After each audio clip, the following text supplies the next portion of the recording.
ನಿಮಗೆ ಈಸಿಯಾಗಿ ಸಿಕ್ಬಿಡುತ್ತೆ ಅಂತ ಪೇರೆಂಟ್ಸಿಗೆ ಆಸೆ ಹುಟ್ಟಿಸಿ ಮೋಸ ಮಾಡಿದ್ದಾರೆ. ನಾವು ಇವ್ರನ್ನ ಎಲ್ಲ ಅಂಗವೈಕಲ್ಯ ಅಂತಂದರೆ ಈ ಲೋಕೋಮೋಟಿವ್ ಇದ್ದಂಥವರಿಗೆ ನಾವು ಇಲ್ಲೇನೆ ಮಾಡಿದ್ವಿ. ENT ಅವರಿಗೆ ನಾವು ಹಾಸ್ಪಿಟ್ಲಿಗೆ ರೆಫರ್ ಮಾಡಿದ್ವಿ ವಿಕ್ಟೋರಿಯಾಗೆ. ಅವರು ನಿಮಾನ್ಸಿಗೆ ಅಲ್ಲಿ ಇಲ್ಲಿ ರೆಫರ್ ಮಾಡಿ ನಮಗೆ ವರದಿ ಕೊಡುವಂಥದ್ದು. ನಮಗೆ ಪ್ರಾಥಮಿಕವಾಗಿ ಒಂದು 21 ವಿದ್ಯಾರ್ಥಿಗಳದ್ದು ರಿಪೋರ್ಟ್ ನಮಗೆ ಕೊಡಲಿಲ್ಲ, ಅವರು ವಿಥೋಲ್ಡ್ ಮಾಡಿದ್ರು. ರೀಸನ್ ಏನಂತಂದರೆ ಅವರು ಆಡಿಯೋಗ್ರಾಮು ಮತ್ತು ಬೆರಾ ಅಂತ ಒಂದೇನೋ ಕಿವಿಗೆ ಸಂಬಂಧಪಟ್ಟಂತಹ ಒಂದು ಪರಿಶೀಲನೆ ಮಾಡಬೇಕು, ಅದು ನಿಮಾನ್ಸಲ್ಲಿ ಮಾಡಿಸ್ಕೊಂಡು ತಗೊಂಡು ಬಂದು ಕೊಟ್ಟಿದ್ದೀವಿ ಅಂತ ನಮ್ಮ ಡಾಕ್ಟರ್ಸಿಗೆ ಕೊಟ್ಟಿದ್ದಾರೆ.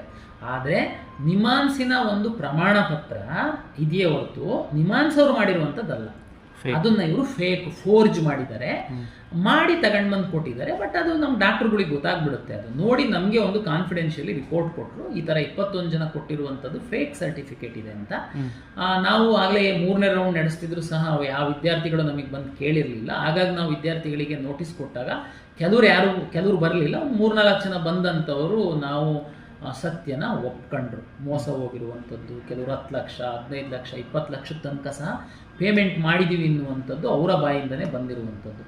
ನಾವು ಕರ್ನಾಟಕ ಪರೀಕ್ಷಾ ಪ್ರಾಧಿಕಾರ ಯಾವುದನ್ನು ಅಂದರೆ ಯಾರು ಮೆರಿಟೋರಿಯಸ್ ಇದ್ದಾರೆ ಅವರಿಗೆ ಪಾರದರ್ಶಕವಾಗಿ ಸೀಟ್ ಹಂಚಿಕೆ ಮಾಡೋದು. ನಮಗೊಂದು ಸಣ್ಣ ಸೂಕ್ಷ್ಮ ಗೊತ್ತಾಗಿದ್ದಕ್ಕೆ ನಾವು ಅದನ್ನು ವಾಚ್ ಮಾಡ್ತಾ ಇದ್ವಿ. ನಮಗೆ ಬೇರೆ ರೀತಿಯೂ ಗೊತ್ತಾಗಿತ್ತು, ಸೀಟ್ ಬ್ಲಾಕಿಂಗ್ ಸಂದರ್ಭದಲ್ಲಿ ಈ ಬೇರೆ ಥರನೂ ಮಾಡ್ತಾರೆ, ಅದು ಕಟ್ ಮಾಡಿದರೆ ಈ ಥರ ಮಾಡ್ತಾರೆ, ಇದು ಕಟ್ ಮಾಡಿದರೆ ಅದು ಕಟ್ ಮಾಡ್ತಾರೆ ಅಂತ ನಾವು ವಾಚ್ ಮಾಡ್ತಾ ಇದ್ವಿ. ಸಿಕ್ಬಿದ್ದಿದ್ದಾರೆ.